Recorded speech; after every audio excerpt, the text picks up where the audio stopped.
You're a dick. Hey, everybody. Welcome to the Spiritual Rebels and Misfits podcast. We are really excited that you're here to get weird with us. And we're going to have all kinds of, absurd ideas playing around with magnificent guests. And we're just going to go to places you always wanted to go. But, you couldn't tell mom and dad how you felt about aliens, about channeling. You couldn't say fuck. I'm Ashley Bradley. I am a mom. I am an intuitive business coach. I'm a business psychic and a channel. And I am James Lester. I am an open homosexual. I'm a speaker, a writer. I am a member of the recovery community, and I am a queer activist. And after you listen today, we would love it if you would follow us in one of the podcast places, Spotify, Apple, just to name a few. Subscribe, leave us a review. It helps new people find what we've created. And we thank you for listening. Let's do this. Hi. What were you saying? I think that now that our podcast is forever going to have you yelling obscenities at me right when we start. And so, I mean, for the record, for the behind the scenes book, I'll put that in. I'm scared. I'm keeping it all real. Well, today, should we just dive straight into manifestation? I feel like there's a fucking lot to say. Or are there other things that have been on our mind before we go there? I mean, they are, but we really didn't get a chance to talk about it before. And so I don't want to bring up anything you're not ready to talk about or don't want to talk about. So why don't you just say it? This is why I called you a dick before. Okay. I don't know what got in your chakras today. I like it. I think it feels great. I have so many different feelings about it. I'm into it. I'm out of it. It's like, okay, I'm going to respect it. You're fiery today. Mm-hmm. All right. Mm-hmm. All right. Yeah. So, okay, good. Good to know. So what are we talking about? Just go ahead and fucking say it. Like, I feel like we rarely dance around things that, like, I would probably tell you, like, don't bring this up if it was like, that would have to be a pretty big thing if I was like, don't say this. Well, no, because I know we're going to talk about another podcast group. So we're talking about toxic masculinity, and you really having some feels about it this week. And it's really... Yeah. Mm-hmm. Well, I think I'm reading a book about narcissism and how to basically spot those like narcissistic relationships in your life and to create better like boundaries from them. And that book in particular, it has like, I think just dug up a lot of different things because it is actually pretty common which I think we'll probably do an episode on narcissism at one point. A lot of healers, empaths have narcissistic relationships or a narcissistic parent, and they swing to the opposite side of being an empath. And I think that it's going to be a really interesting topic to dive into because now that I see it, I'm like noticing it everywhere with like my clients and with my friends and peers. And so it'll be a really good one, but essentially like it dug up things because I realized that like a lot of specifically like men in corporate America are very narcissistic, even thinking about a lot of our politicians here in the US. There were many narcissists beyond Trump. Like they maybe just weren't as like blatantly obvious about it. But I think that it kind of has almost put these very toxic people into these leadership positions. And it was talking about how oftentimes it's the women that get sacrificed, like and that the men get protected usually within companies. And so I was like thinking about past bosses and things like that. I'm like, shit, like that, 20-something-year-old version of Ashley was not strong enough to be like, fuck that. Like, you're not firing me for like basically firing this GM who punched a fucking wall. Like literally I reported somebody that punched a wall and had to like apologize at Joe's Crab Shack to the guests for my boss punching a wall. He thought it was like directed towards them, and me reporting it, like I ended up like, it wasn't a big deal like at the time, but like I was trying to transfer restaurants and they were like, oh, there's no position for you anymore, ma'am. Like, I didn't call me ma'am, but they were like, yeah, we know that you like, I was going on to like some other position, yada, yada. And I wanted to demote myself from a manager back to a server, like while I was in this commissioned role. And they told me that there was no trainings for servers at Joe's Crab Shack available at that time. They're like, yeah, they're not hosting any classes to train servers. And it's like, I was a fucking manager at the other location. I trained the servers. I ran the training program. And so it was such like a blatant lie, like from that Joe's Crab Shack HR. And I was just like thinking of like different circumstances of like sitting with the CEO, like in meeting, and him treating me like completely condescending, talking down to me like I was a fucking idiot. And I'm just like, you know what? Like, it kind of reminded me of that Chelsea Handler thing that you sent me. Was it like Pierce Morgan or something? Yeah, Pierce Morgan. We're going to dive into manifestation in a little bit. But anyway, I was just like, you know what? Like, it's not okay. And that version of me did not realize that like, that was not okay, and did not like, I'm sure that maybe I didn't have like the freedom of like time, you know, to dig into and be like, oh, like I need to stand up for myself. I need to fight back for being mistreated. And I don't know. I just think that I want to say something for the women and create something somehow for the women that are put in those situations so that they know to stand up for themselves. It doesn't really serve me in any way. It's in the past. I'm sure it might feel kind of good to like kind of let all of that out, but I just think that there's just too many men getting away with acting that way, and I just definitely got a little fired up about it. So yeah, it's been present. And I'm here for however you do want to address it, but I do want to say like the work you do now is kind of a way to help women address it, because you're guiding women, not telling women, to step into their power and like when being a woman that you are now, like that shit wouldn't flow no more. So I think I think about that. I'm like, what would I say if somebody was being condescending to me and I was in an interview and like I worked for that CEO? I would fucking say something. There would be like no way that I would let that fly. And like, I would literally be the one that would like risk my job to stand up for myself. And I would probably like, you know, I just think it would look very differently today. But like, it was, I don't know. I know this isn't related to manifestation, but I think that these are important things that we need to talk about. And I also know that it's coming back around for me because it's time for me to heal it. And if I'm still feeling like condescended and feeling like, you know, the shame or the, what do I want to call it? Sort of like, I don't even know what correct words to use, but if I still get those sensations of discomfort in my body, when I think back to these different scenarios of men acting like condescending assholes, then I think that there's things that are coming up for me to heal, and that there's my body, my soul is telling me, hey, there's something that you need to do to like create from this, to make a better world because you walked through that. And I'm sure that there's probably even, I don't even want to go into like the sexual assault, like rape side of it, because I think that that's a different situation. But yeah, there's just a lot of shit coming up for healing right now, for sure. I'm glad you got that out. I really am. Sabrina was asking you what the name of the book is called. It's called Do You Know Who I Am? I think it's called. I love that.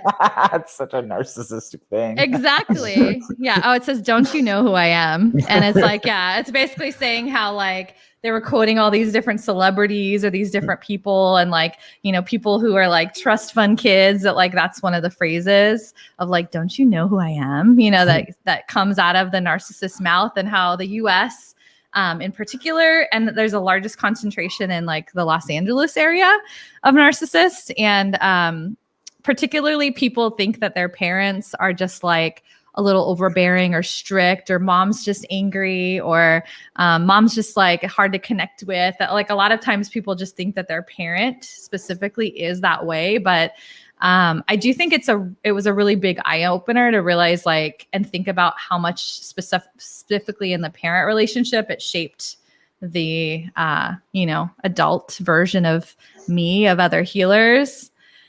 But yeah, I feel like we need to dive in. We're like getting way too much into a topic that isn't it's our show. We can do what we want. And I think that you need it. I think someone might have needed to hear that. Like, because I was telling you, like, I want to have the discussion about how, toxic masculinity, how it's really crafted. And it's men are made to feel like if you're not in this realm of like toxic masculinity, then there's something wrong with you, when it should be quite the opposite. Where like if you aren't degrading and you don't think that you own everything, including every woman in the room, what's wrong with you, And if you don't, overly, I'm an overly sexual person, but I don't think I overly sexualize anyone else, have a power trip over them. If you don't behave that way, then what's wrong with you, sissy, pussy? So I think it's a very interesting to come from both aspects. But yeah, let's get into manifestation now. And now we got all that out. We kind of shook it for a second. Now let's get into some delicious things. Yeah. Okay. Yeah. You feeling that? Yeah.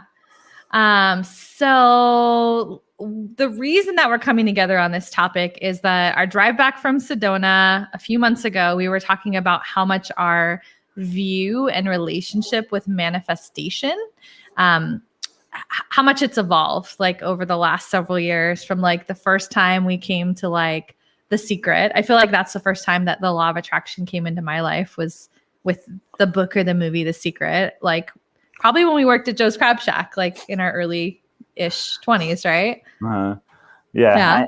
I think that's when it got really brought to the forefront. I mean, there's been people that have been working and understanding the laws of attraction throughout history, but it really got, I guess, mainstreamed with The Secret, and Oprah brought her around. I think Rhonda that is her name. Byrne I think that was an important thing though. Like I think that was a step forward for like the masses to be introduced to a concept like that. So I think that was a big plus. And then when would you say like in a more serious, like focused way, it came into your life? Well, I've told this story before, but Crystal, who's one of our reoccurring guests, when she came into my life, she has been, in that just for years, understanding it. And when we used to work at Joe's Crab Shack, our origin story, she really brought it into my life. But I was deep in my alcoholism. It vibrated and made sense. Everything she was saying, it really, like my soul would get stirred up. But I was in no way ready to understand that because I was so sick. So when I got sober and it was time to find my higher power, I was like, fuck, like, what's going to resonate? Like what resonates? I had to go on the scavenger hunt and like Abraham Hicks and, the laws of attraction. That's where it started, like my higher power started to vibrate.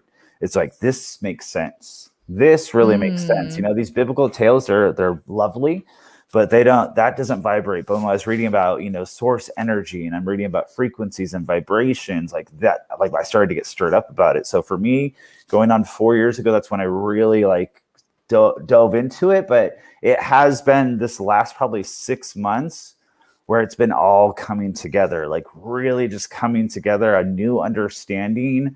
And it was this book. I don't know if you can see it, probably not. Nope, you can't. It's called Outrageous Openness by Tosha Silver. And it's amazing. And what Tosha does is she talks about, and this is from the Q&A in the back of the book. And this is what the part I want to talk about. Both Ashleys probably have many other things to talk about, but in the Q&A she says, I find that focusing on manifesting is limited and exhausting since it leaves God out. It often involves shopping lists of what the ego wants to get from the universe. Since the force of love knows our heart and soul completely, deep desires often are fulfilled in surprising way as one learns to align with it. I like to always say to myself, I don't want to manifest a darn thing. I actually have zero interest. I'd much rather see what God wants to do through me.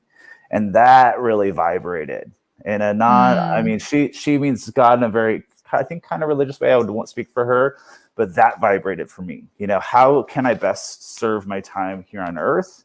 And when I'm doing that, and you're definitely doing it, you're definitely going more and more into like how your best is to serve this universe, the oneness, like that's when everything manifests that is meant for me. If I would have manifested everything that I thought I wanted 10 years ago, I would have been fucked, real fucked. And it's now about trusting the universe and doing the work that is put in front of me, taking, saying a lot of yeses and a lot of no's at the appropriate times. So that's what's got me really fired up now. So I do want to pull in Ashley Rainsbarger, the other Ashley that's our guest today, in just a moment. But yeah, I will say that 2011 or 2012 is when it came into my life, like I guess in a bigger way, where I started to take it seriously through a bikini waxing session, because she was also psychic and she recommended to me a book. I love this because my life was falling apart at that time, and I knew she was psychic, and I was getting it was sugared, just to be more specific. But she was like, oh, there's this book called Excuse Me, Your Life is Waiting, and you should read it, because I was just like basically complaining about all these things that were falling apart. My job, my relationship with my boyfriend, my grandma was like dying, and it was like this this big thing in the family. And I listened. I was like, I'm going to listen to this psychic, right? Like, of course. And I felt like that was like really, in retrospect, the beginning of a lot of things shifting, like getting that random call and like it diving into like that recruiting job, right? Like from a random phone call that I said yes to. And, even like writing down about my husband, which I was totally like that list maker vision board, which there's nothing wrong with that. But I very much saw it as like, what are the things that I want? What are the practices? What are the things that I can do, in terms of like actions and the things that I want? And I think that we've both gotten into Wayne Dyer a lot more. And I think we'll probably continue on this thread with Ashley, but it's very much was about like you attract what you are, that like it really became this way of like being, and this frequency for me of like being that version of me that already was doing those things, that had already written the book and done the TED Talk and had the 500 woman membership, that for me, it was just like, well, like, how does she show up? What does she write about? Like, what are the things that she offers? What does she charge? And just like trying to really be in that frequency as much as possible. And that has like really transformed things for me. Let's pull in Ash so that she can jump in on this. Hello, Ashley. How are you? I'm good. How are you? I'm so excited to be here. Thank you. I want you to introduce what you do just before we dive into like all the other stuff, And I feel like I'm so little, but like, what's going on? How can I? Why is my head so little? Okay. I'll sit back maybe. Can you hear me okay? Yeah, we can. My name is Ashley Rainsberger. I am a multidimensional coach and healer for female entrepreneurs. I use subconscious growth work and quantum healing really just to help my clients enjoy their life and business again. So I love this podcast, and I love everything that you're talking about. And I know that you said, because you were kind of fired up when you got started, and I know that you said like this doesn't like feel, maybe it's not related to manifestation, but it really is, because like your solar plexus is like on fire, and it's empowerment. Like what manifestation is empowerment, because as soon as you are the person who is meant to have the experience you want to have, you'll have it. It will exist the moment that you own it. I love that. Yeah. I do have a request, because I heard a little bit of an echo. Can you turn down your volume a little bit? Because I wanted to make sure. Oh, it's okay. Turning it down. Thank you. Thank you. Better? Do you guys hear an echo still? Is that better? I think you're I think good. so. Okay. Yeah. Perfect. Awesome. So would you say that you've had that same experience of like how you viewed manifestation or interacted with it in your life? Has it changed or shifted at all? Yeah, I think I was introduced to it with The Secret. And then I think I got certified in health and life coaching, and then the concept of mindset coaching came into my life, and this idea of how like our thoughts create our reality. That was something like, and I didn't even know that really had anything to do with manifestation at the time, but just this idea that, you know, everything in life starts as a thought. Everything that you have in your life right now, you had to think of before. That thought led to a feeling, that feeling led to, you know, what action you decided to take or not take, and then that action led to whatever results you created. So the idea of just thinking your way into reality, that was really attractive to me.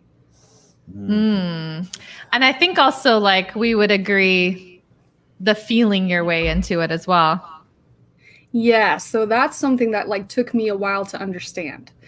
So to have the thoughts is one thing, but what I really understand now, and what I try to help my clients understand, is it's not just good enough to like, you know, journal, you know, 50 sentences about the thing that you want to create, right? You got to like take some time to actually feel into what would it be like to be a person who is experiencing that reality? Because what we do is we wake up every day and we expect the same things to happen. And so the same things do happen. And then we wake up another day and the same thing happens. And we wake up another day and the same thing happens. So if we're spending all our energy expecting the same things to happen and taking action because of the same things that are happening, then we're not spending any time. We're not spending any energy. We're not spending any intention on the thing that we want to happen, the things that we want to experience. James, you have something to say. Well, go ahead. I do hear the echo. You hear the echo? Yeah. Ash, you might have to put in some headphones if you can, because I know it can be hard for other people to listen to. Let me look at my audio and see if I can change it. Yeah, I think. Oh, okay. I changed it to my computer audio. Is that better? I think so. Does that work? Yeah. La la la la la la. our sophisticated audio check. That's beautiful. Is that better? Is there an echo? I think so. Yeah. Everyone else can let us know if that sounds better for all of you that are listening. Check in with us. Let us know, because I know that your listening experience, we want it to be really satisfying for you today. So yeah, Solange says it's good. Yeah. James, what were you gonna say? So I just wanted to get Ashley ours perspective on this, because this is a little bit more of what Tosha goes into. She says, after working with thousands of people over the years, I've found that most people view co-creation as telling God how to get what they want, the ego to want. I want this force of love to use me, not the other way around. It's not that desires go away, but they become preferences that are offered over and over. This is very different from using God in service to ego. If I have a specific need, I'll say the perfect answer is already picked, and I'll be shown the right way in time according to God's will. And, you can substitute God with source, universe, whatever it may be. But how does that resonate with you? I mean, for me, a huge part of like manifestation, like vision boards are cool and all, but and Abraham Hicks does going into like, being specific and less specific. But for me, it felt like I was trying to do like a laundry list of exactly what I wanted when I needed room for the universe to really co-create with me and bring certain, like Ashley always points out, God, you're both Ashleys, but always points out like, if you're manifesting on more abundance, you can't, then tell the universe where that money's going to come from. You might get a refund on something, you might get a paying job, you might get like, money in your bank account that you weren't aware of, you might find money. But, I feel like people get like very specific and I want to fall in love. I need it to look like this. He needs to have this job, instead of letting the universe co-create with you. You might have a different opinion on that. I just want to kind of bring everyone to the roundtable with their thoughts on that.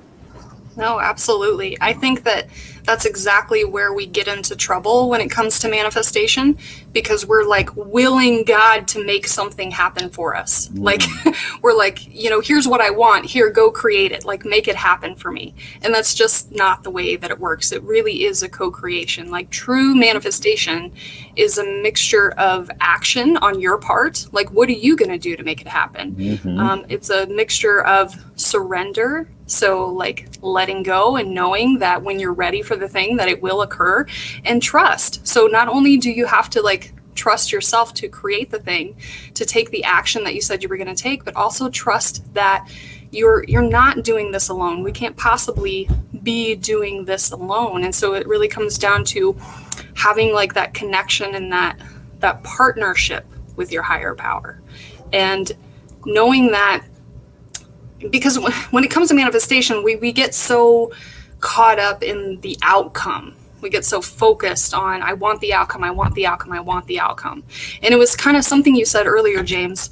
You know, if I would have had everything that I wanted, or like 10 years ago or whatever, I would not have been able to handle it. Like I would not have, it's like if you take somebody who's making $1,000 a month and you give them 100,000 a month, it would probably blow up. Like it would blow up because they wouldn't be the person they need to be in order to experience that. And so we have to trust that on the way to manifesting the thing that our heart desires, and there's nothing wrong with everything that your heart desires, on the way to manifesting that, we've got to learn to trust the experience. We've got to learn to understand that there will be mistakes on the way, there will be failures, there will be things that don't feel good, and it's all just getting us ready for the thing that we truly want. But we've got to enjoy the ride. You know, we've got to have fun on the way.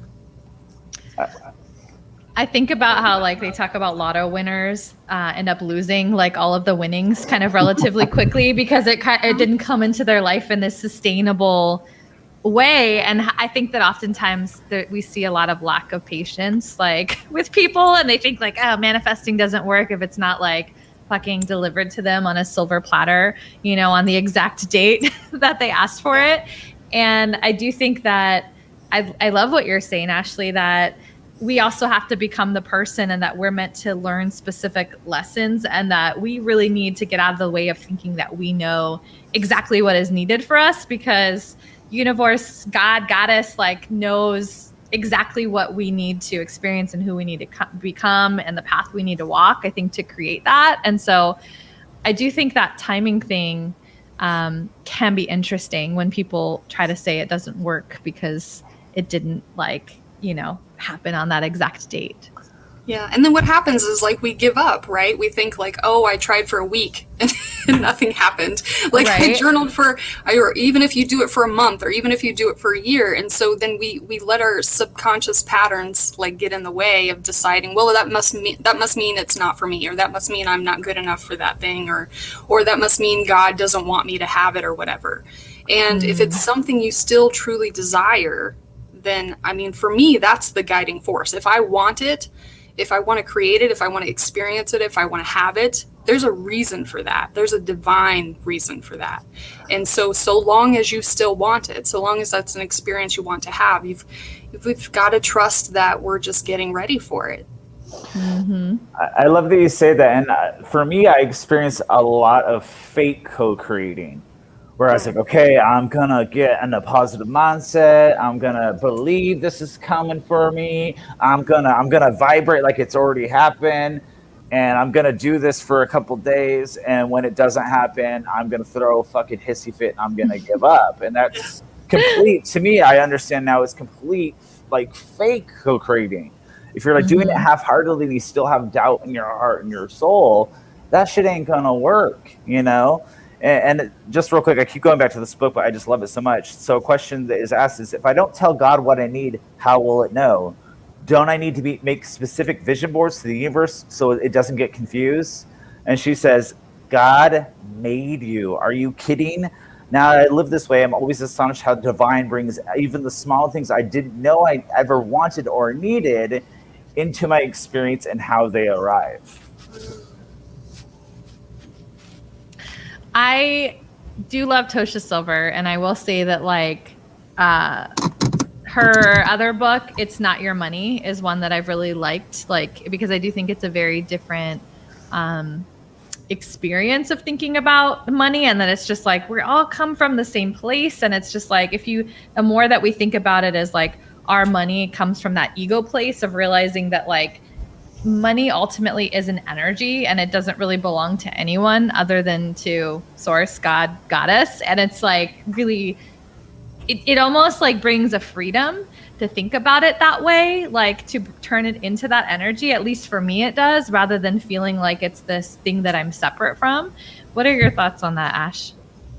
Yeah, absolutely. I mean, money is an exchange of energy. It's and really, when I first started to like look at money, I started to look at the things that I was spending money on, because you can really tell like what you prioritize in life when you get really honest about where you're spending money. And I was like horrified. I was like, well, no wonder I'm not creating what I want, because I'm spending all this energy, like all this money energy, on things that aren't actually adding like any real value to my life. So what does that say about how I value my life, right? And it's such a tricky thing, because like I grew up in a family, I experienced poverty, I experienced scarcity, I experienced lack, and there are so many stories in the world about lack and scarcity and how there's just not enough. And so that's one of like the biggest like wounds that we carry around. But it's very interesting to see when you start trusting what it is that you desire to create. You start trusting yourself to take the action as if it's going to be created, and you start trusting your higher power, God, the universe, whatever, to support you as you do that. It's very interesting to see just what happens. It's very interesting to see how money comes into your business. It's very interesting to see how it shows up. It's very interesting to see how the things that you need to have paid for get paid for. And we spend a lot of time and a lot of energy stressing out about how that's going to happen, what that's going to look like, what's the biggest, what's the bigger picture, what's the strategic plan or whatever. Yeah. But like, that's what I call like the trust factor. Like, it starts small, but start asking yourself, how can I start trusting in small ways that this is going to open up for me? And I've found in my personal experience that money opens up for me when I allow it to. I love that you're talking about allowing as well, because I think that that's like such a big Abraham Hicks thing of like staying in that place of allowing and receiving. Because I do think that like, how can like that amazing fucking idea pop in if you're in that place of like freaking out? Like it just doesn't match up. It's not going to come. And if you're not allowing it to come. And I even heard, whenever I shift more into like focusing on being in that receiving mode, I heard a great thing from this other healer, and she was talking about telling your like guides, your spirit team, that you want to cash out, basically saying like, all right, spirit team, like I'm ready to cash out, I'm ready to receive, like anything that's been accumulated for me, go ahead and send it my way, like, and just allow me to keep giving me those reminders to stay in receiving mode. And I love things like that, because I like taking those moments of pausing to remind myself to just like sit back and chill and receive. Yeah. More is always coming. That's what I always say to myself. More is always coming. And it always does. It literally always does. I'm curious with those watching, James, sorry, like to cut you off, but if you are watching with us live, I'm not seeing, I feel like I want to get our viewers involved today, asking their questions with Ashley about manifestation. If you feel stuck with something, or if you even just want to share, hey, this is what I'm manifesting right now, I would love if you all would drop that in the comments. But what were you going to say, my love? Well, so here's the real thing that I've come to understand about where I often go astray with manifesting.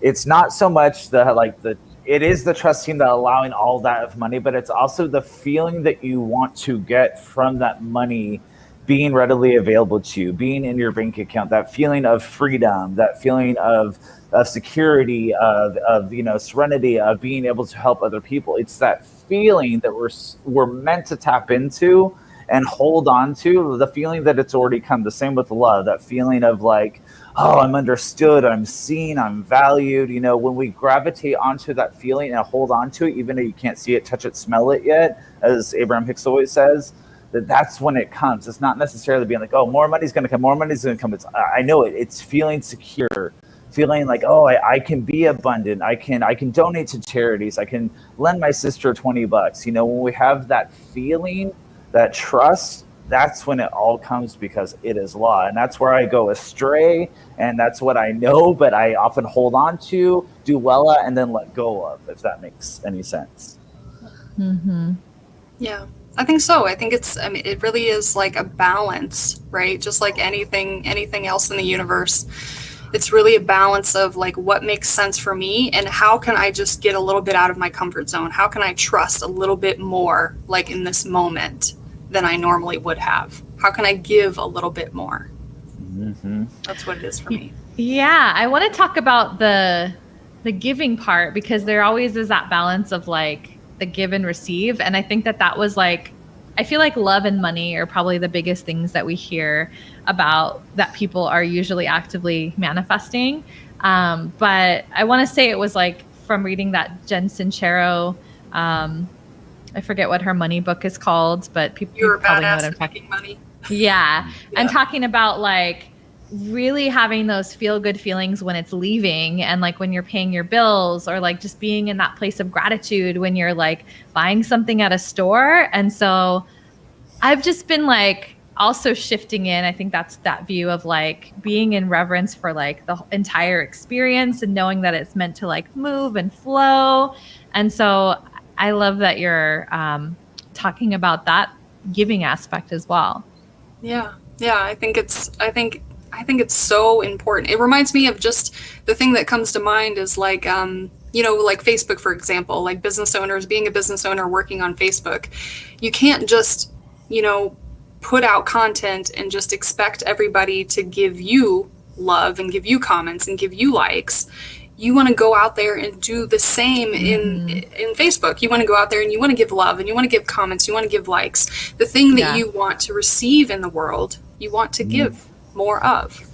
Yes. And it really hit home when Dyer said in The Power of Attention, and he's talking directly about manifestation, but he doesn't such like a fucking like master way. And he's saying like, we all think that if we think about things enough, it will come to be. And that has some truth to it. But it says, you manifest what you become.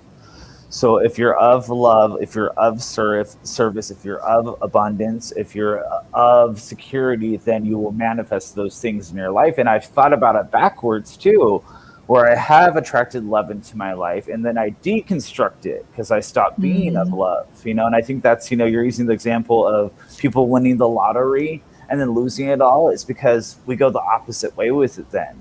We don't become those harbingers of love, of security, of service, and then it all fucking falls apart.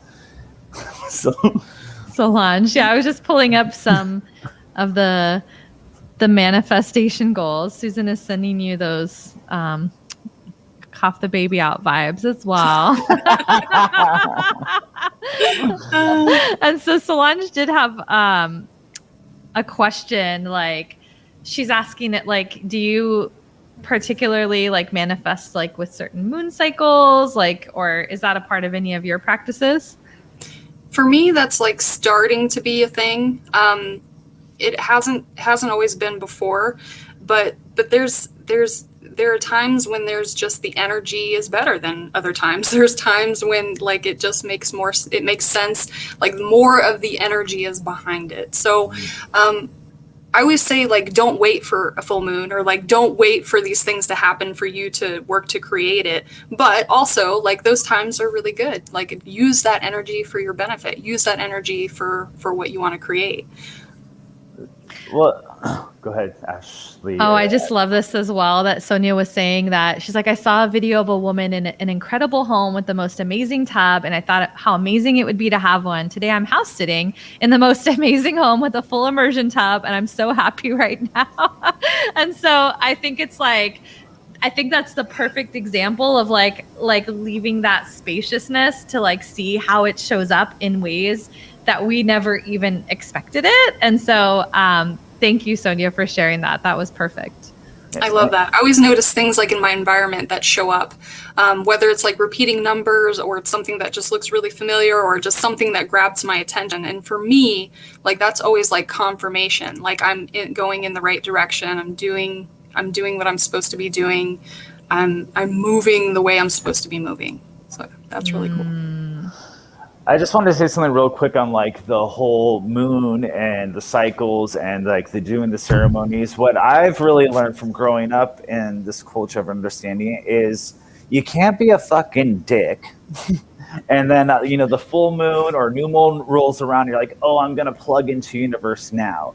And I'm going to get everything I want because it's a full moon or it's a new moon. And I'm going to go back to being a dick the next day. For me, it's a supercharger. If you're already in the flow and you're working with the current of universe and you're in that stream that Abraham Hicks talks about, and you then do decide to honor the moon cycle and tap into that energy, it's like a supercharger. But I watch and I see a lot of people that are kind of dicks in my life that I keep at arm's length, and I see them like talking about moon rituals, and that's beautiful and it's everyone's right. But it's like, how far are you going to think when you're working against the current of oneness? Because ultimately our goal is to be of oneness. If you're working against the vibration of oneness, and then 1 or 2 days a month you try to tap into source energy, for me at least, that's not how any of this works. Yeah, I mean, it's a lifestyle, right? Like, are you really connected, or are you just being connected when it's convenient for you? And that shifts and that changes and that evolves. It's not like you have to follow the same routine every day. It's not like you have to do that. But are you constantly like tapping into that inner wisdom? Like, are you constantly, wondering and looking or taking responsibility for what you're trying to manifest? It's like, it reminds me of Mercury retrograde and how everybody's like, everything is falling apart because it's retrograde or whatever. And, I don't find that that's always true for me. I find that things are just fine. So we don't have to like use it as an excuse to not do what we're supposed to do. So I'm kind of glad we got here in the conversation, because this is where I think truly people go wrong with manifestation. Is like you just said, you hit it perfectly. This is a lifestyle. This is a lifestyle of giving. And when you're giving, you're open to receiving. And I've certainly seen myself where, not to like pat myself on the back, where quite often I'm so in the mode of giving that I forget to be in receiving mode. And Brashley, as we call her, she calls me out on all the time. So like, that's where I think people go askew with manifestation. Vision boards are great. They're lovely reminders. They're a great way to really get that all flowing in their head. Again, moon energy is great. It's real shit. The cycles of the moon are real. But if you're not tapped into source and working with source on a constant basis, or trusting source, then you're not going to get very far in your manifestation journey. Yeah, because it really is. Sorry. Go ahead, Ash. You're good. I was going to say, I like that James is like trying to emphasize like the feeling of it. It's like not just that you're like creating the vision board. It's not just that you're journaling, like taking the time to like really feel. And I think people always say, well, what if I just don't I don't know what it's like to have $1 million. How am I supposed to feel like what it's like to have $1 million? But I always say, well, what's the next best thing? Right? Like what's like a time when you won something on a lottery ticket, or you had a really good conversation with a friend, or you just had this amazing like moment by the beach, whatever it is, like taking more time to just sit quietly and tap into those internal feelings of abundance. Like that's what we're going for, because the more you teach your brain and your body to tap into that space, the more it's going to want to experience it externally. Yeah. And I think that brings up that like it should be something that you can believe, because I think that sometimes if we can't believe and see ourselves as millionaires, then maybe it needs to start at like, well, maybe it's 80K or 100K, because maybe we are like, yeah, like I totally see myself there. And I do think that while, I don't know, James, I know a lot of people would say bigger is better, but maybe it's not always better when it comes to manifestation if you don't believe it. But I think talking about like, I do want to talk a little bit about if there's any practices or things that maybe each of us does. And I'd love to hear from everyone watching as well. But I think just that thread of like seeing it as this lifestyle, the more that I've shifted into, I've been calling it working with like my taboo persona, but the more that I'm just like, what is this version of me that is just like completely crushing it, and she's already there, and she's just this full expression of herself, like creating all the things that she wants to create. The more that I've just like matched up with that, and I've really honed in on like living into that expression of me, like in each moment and creating from there, I do feel like that's the biggest difference that I've seen, because it has like that effect on like all aspects of life and business, or at least as much as I'll let it be, you know, when I'm not resisting. Yeah. I know, like for me, like the two things that I'm always thinking about, like, is number one, am I taking enough time to reflect internally? And that can look like so many different things. It can look like journaling. It can look like walks in nature. It can look like meditation or doing mantras or whatever it looks like to you. But also, like, am I tapping into my joy? Am I tapping into my creative energy? Because we have to think about this, like, what is God? What is the universe? It is like the ultimate creator. It created us to be creative beings. And so I know, like, business, especially like when we're talking to business owners, business is really fun, right? And we feel really creative in that. But also we don't have to hustle. We don't have to think that if we're not being productive, that we're not doing something really good for our business. And so, like, how much time are you spending enjoying yourself? Like, how much time are you painting? Are you singing? Are you dancing? Are you spending that time with your friends? Like, are you having fun? Or are you trying to tell God and the universe that you want to have more fun, you want to have more freedom, even though you're working 80 hours a week, right?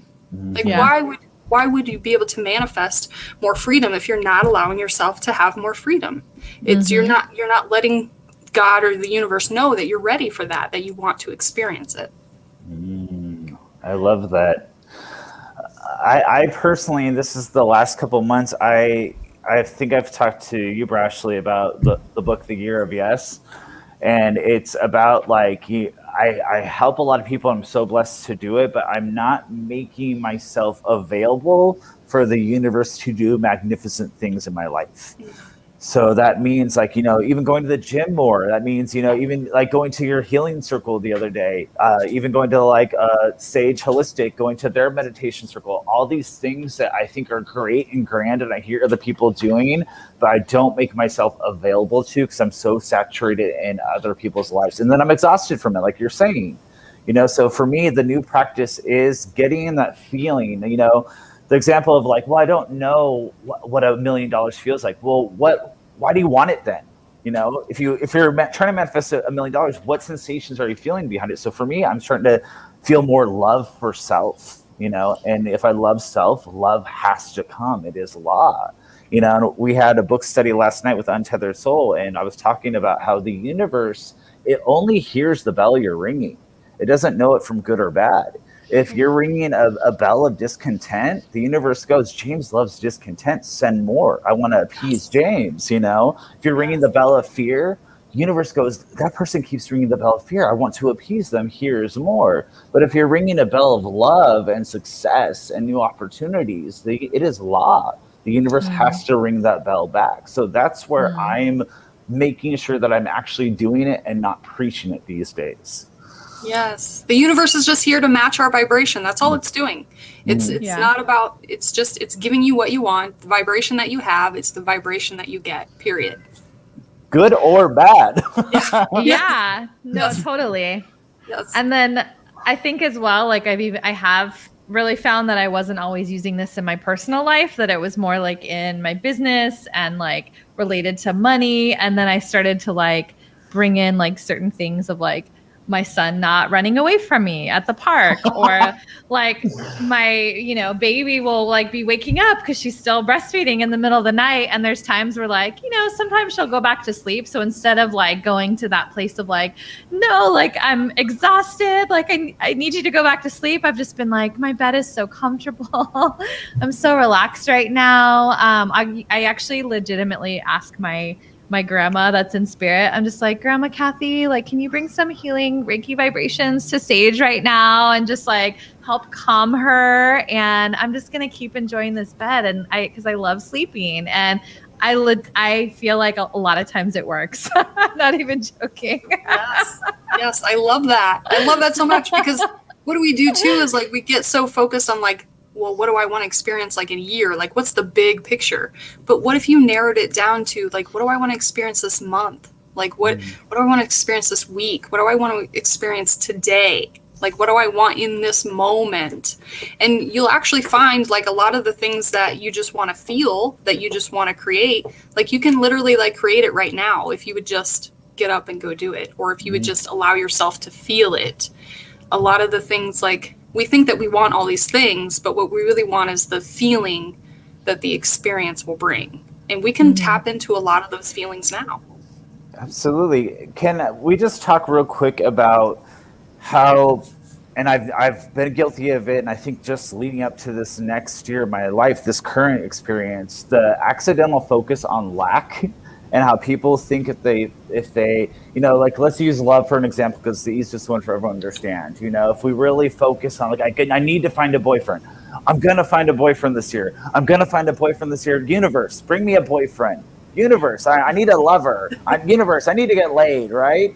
But those vibrations are all focusing on lack, right? And that's where I've gone askew with manifestation. But I don't think a lot of people realize that. Have both of you experienced that with the clients you work with, the focus on lack?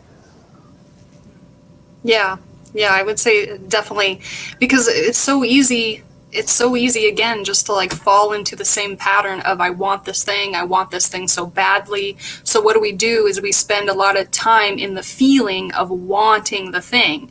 And I get it, it's so tricky because we do want the thing, right? Like we really do want to experience it, but we're forgetting to like have gratitude and have like this feeling of acceptance and love and surrender for where we are right now.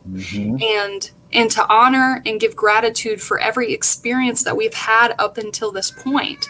So like if you're really frustrated and stuck on the fact that you don't have what you want to have, what you're telling the universe is, I don't have this thing, I just want to stay in this feeling of I don't have it, and I don't trust that you're going to help me get it. Because if I really trusted that it was going to be created, I wouldn't have all these feelings of wanting, I wouldn't have all these feelings of frustration. And so we're not focused enough on just, again, being present in the moment, rather than being anxious about the past or being super frustrated and fearful of the future. I know that we don't have a ton of time left together, but I would love to hear or have each of us just share like any favorite things that we listen to, or whether it's books or podcasts or practices that we also might enjoy, like when it comes to manifesting. We're all just staring at each other. I'm just gonna think. Well, as far as book, I highly recommend this book, Outrageous Openness, Letting the Divine Take the Lead, because it absolutely did shift. And she has such a sense of humor, man. And when I'm in sense of humor, which is my natural state of being, and I talk to universe every morning, I talked about like, today, let me be in good humor, let me be in joy, let me watch for like fun. Like she's in good humor, and she talks about when you're in that state, even the pratfalls become blessings. When you're in that state, and we've talked about it before, curiosity instead of judgment. When you're in that state, even things going askew become great stories that build to a great future. And so I just really appreciate her insight. So that's the book I would definitely recommend. And I know I've talked about it a million times, but overnight manifestations are my jam. And if you don't know what they are, look them up. It's, it's kind of like an overnight meditation, but it works through your subconscious and really sets you on a different vibrational path for the day.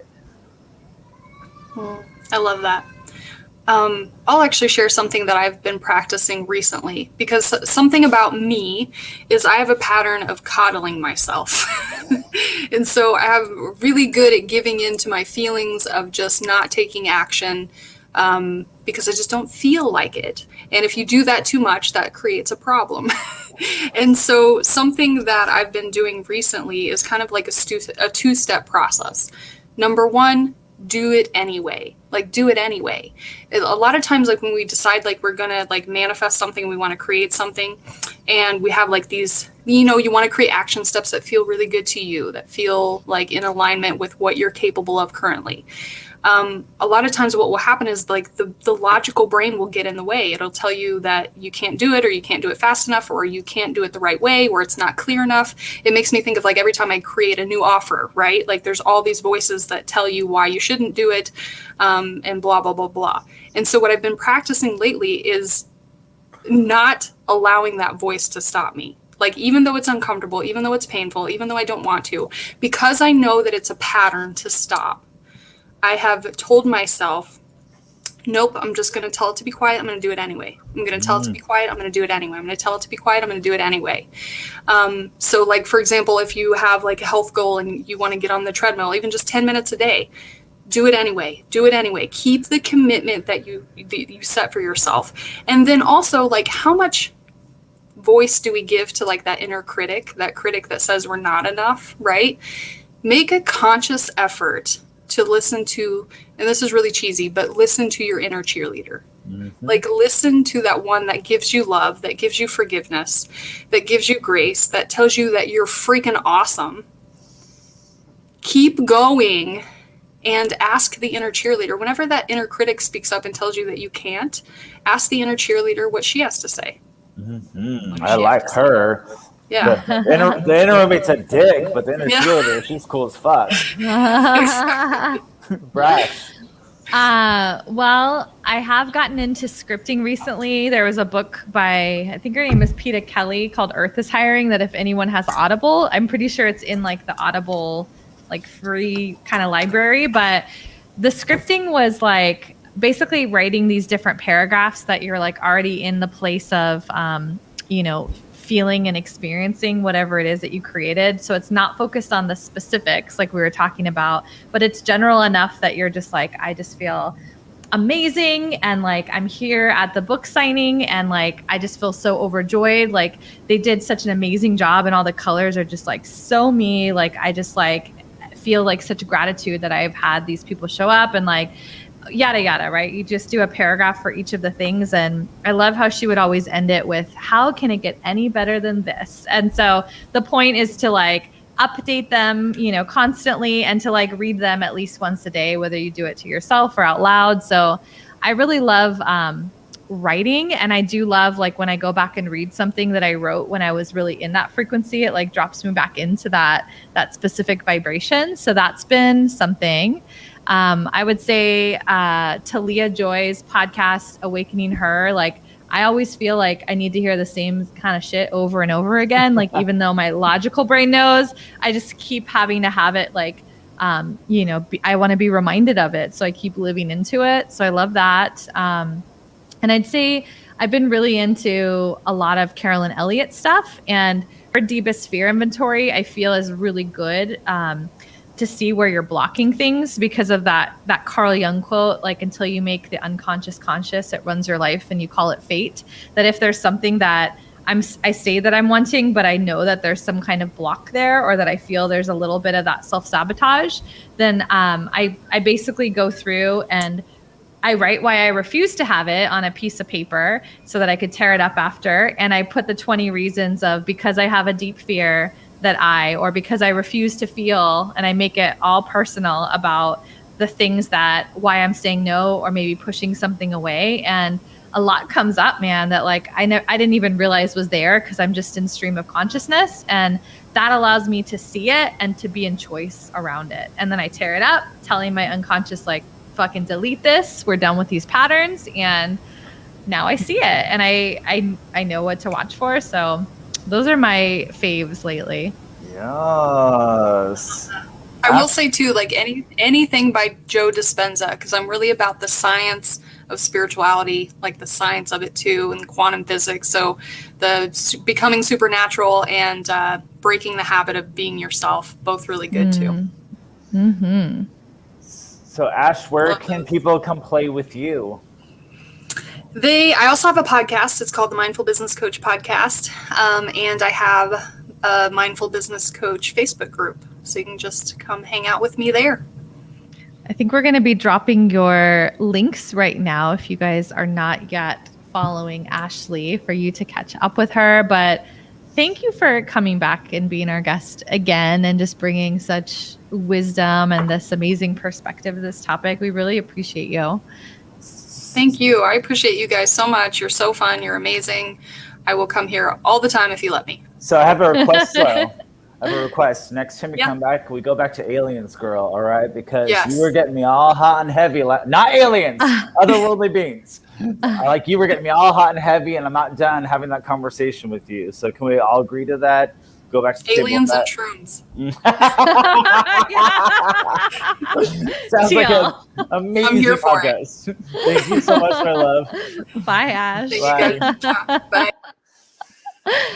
Bye. So I know we want to talk about quickly the cacao ceremony that's going down next week, like after the podcast, and The let's naked talk cacao like ceremony. about next week as well, like the topic next week. Naked So what? naked cacao ceremony. Oh, Fully yeah. nude. Like Woodstock.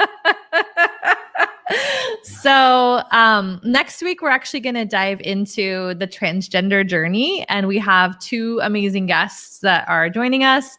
I'm really excited that we actually found this woman who is a mom of a transgender 9-year-old. And so I think that I was actually watching Transhood recently on HBO, and I think that it's often really misunderstood with like a transgender child. And I just think it's really important to listen to the people that are really raising our children, right? Like, and what their perspective is, what the journey's been for them, maybe things that they want people to know. And then we both have a close friend, like a mutual friend of ours that's joining us as well.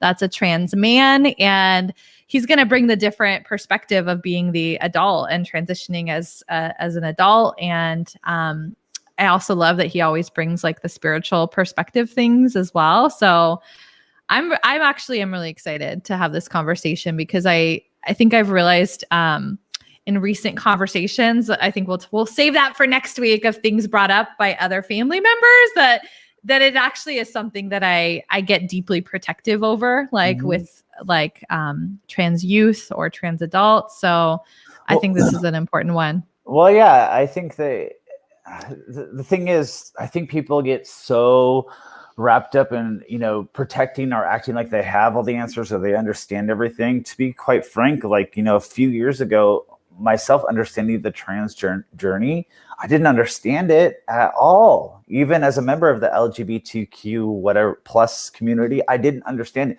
I held no judgment to it. I love my trans brothers and sisters. I didn't understand it.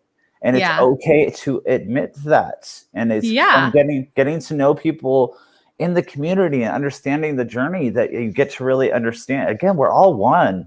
We're all one motherfuckers. So we all have to understand each other's journeys. So understanding and coming to the table without any preconceived judgment or notions. And let's just have that fucking conversation. Ask questions if you have questions. This community is just so much about sharing information and telling their story and, being forthcoming. So please join us if you have questions. If you don't understand, don't be afraid to be like, hey, I don't understand this. Help me understand this. Yes. And then we are doing our cacao ceremony, and it's going to be shortly after, like there'll be a half hour or so break between when we end that episode. And then when we start our cacao ceremony, it's going to be on Zoom. So it is going to be interactive. So we all get to play and enjoy this cacao ceremony together. I did talk to Sarah. We have a link in our group in the Spiritual Rebels and Misfits group on Facebook. And so I'll have Solange link to the group, but there's an event in there and there is a registration so that you can actually get the Zoom link. And there's also a link that if you do want to have order cacao, like that ceremonial cacao, we have our cacao supplier, Sarah. She said that by Monday is when you'd want to order it. By this Monday is when you'd want to order it for you to receive it by Friday. And I think it's just going to be beautiful because like we do this together where we set these intentions, where we pull cards, and we're really going to be tuning into the energy of the spring Equinox, Yeah. right? Yeah. So get a hold of our dealer by Monday, or Cacao Cacao dealer. dealer. And Yes. next Friday there'll be a half hour to get butt ass naked to come to the Cacao experience, right? That's how it's going down. I just want to make sure you're explaining this correctly. We're gonna have our transgender talk with our transgender brothers and sisters, get butt ass naked, and drink some cacao. Some people though, they don't know what a cacao ceremony is, and there's gonna be some people that are just like, I don't know that I want to participate in naked cacao. Like he's joking. Like I know that you totally did like full moon ceremonies naked in your youth, and that's just part of your But I love that for you. I do want to say, anyone that isn't comfortable with cacao, like if you want to bring like a delicious herbal tea, hot cocoa, motherfucking cocktail, if you're a drinker, like this. Yeah, whatever it is, it's intention. Cacao is chocolate that has not been sweetened, or there's nothing that's been added to it. And so I do want to mention that that's legitimately what it is that we're drinking, and that it has a taste when you prepare it as a drink. Kind of tastes just like bitter chocolate, but it's kind of thick and creamy. I think it's really good. I think it's delicious, and I really enjoy the flavor of it. And I think it's meant to be heart opener. Just every plant, everything has a vibration. And so it's legitimately about like the heart chakra. And I think it's all about opening to receiving. And we as a group, we are able to co-create and sort of pull each other's frequencies up, so that when we come together, if there is something that you want to fucking manifest,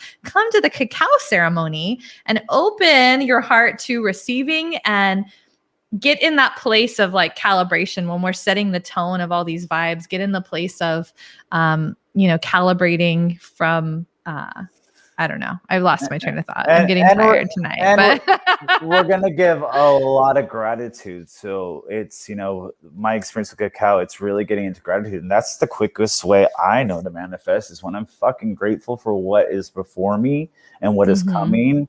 More deliciousness come. It is law. So it's about getting really grateful. And, if there's a bunch of us, we can be grateful for this experience together. So it's going to be exciting. Naked. Yeah. It's the first time that we've been like live and being able to interact with you guys, because right now we can only see your comments. So that'll be fun. But anyway, thank you for hanging out with us. Bye, everybody.